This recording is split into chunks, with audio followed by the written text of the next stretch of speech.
All right.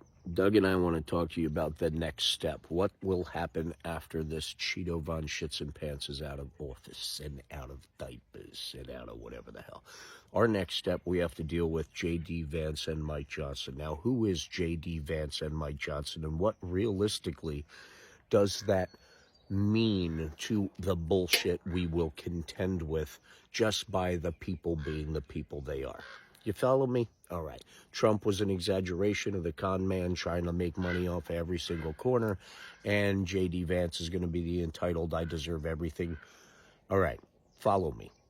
J.D. Vance took his family on a vacation. That vacation was by a lake. That lake was, kind of down a little bit because, they do stuff like that, water conservation and, weather projections and stuff, and whether or not they need to make sure there's enough water in the lake to last through an entire calendar year until it starts raining again. It's very scientific. I know that doesn't apply.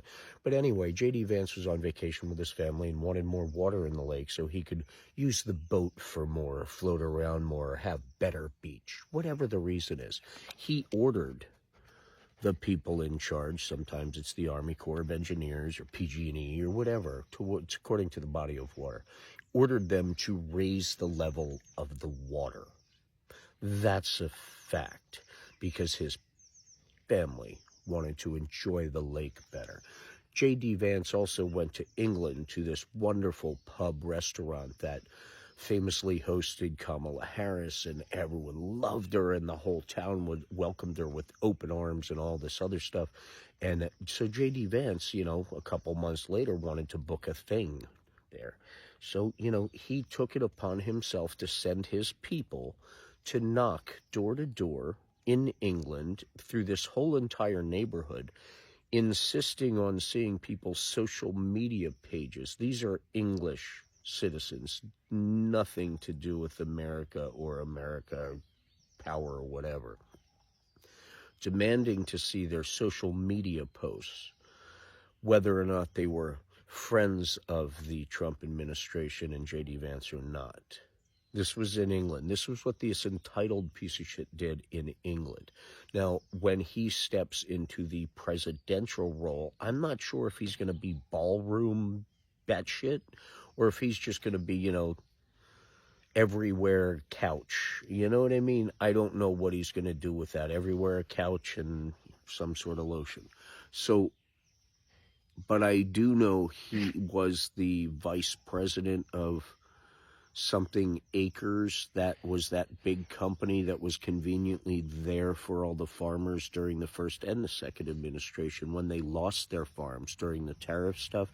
Remember the first administration when all of these farms, when Mike Pence was president? Well, J.D. Vance actually worked in this company that bought struggling commercial real estate, especially farms. That was the main target. So how ironic that the Trump administration in the first caused all these farms to go bankrupt, which is a lot like what's happening now, if I remember correctly. I don't know how he can control whether or not beef farms go or soy farms go bankrupt. But anyway, J.D. Vance was the vice president of the company that bought a majority of the banks of the farms that went bankrupt, to do good, and made billions and billions and billions. Well, that's J.D. Vance. That's who he is. Besides the couch fucking and Maybelline, maybe it is, maybe it's Maybelline, I don't know. But besides all that, and oh, by the way, his different pigmented wife, or ex-wife, who the hell knows, got Erica Kirk now. You remember Erica Kirk, the one who 17 year anyway. Yeah, he's the one we got to talk about. Now let's talk about Mike Johnson. What could go wrong? But hey, he's close with his family, especially on those dark, cold nights when Grindr's not working or his profile was given out, so publicly. His son will call him surprise in the middle of the night, and he just brags about it because they have this understanding that and he doesn't really call his son that much, but his son's always calling him. That whole porn monitor thing that he and his son has. So when he goes on, then his son actually has to call him and tell him to, hey, Dad, put down the screens. That's your no-no square. He has to, that's with his son. Yeah, he's going to be vice president. What about Epstein?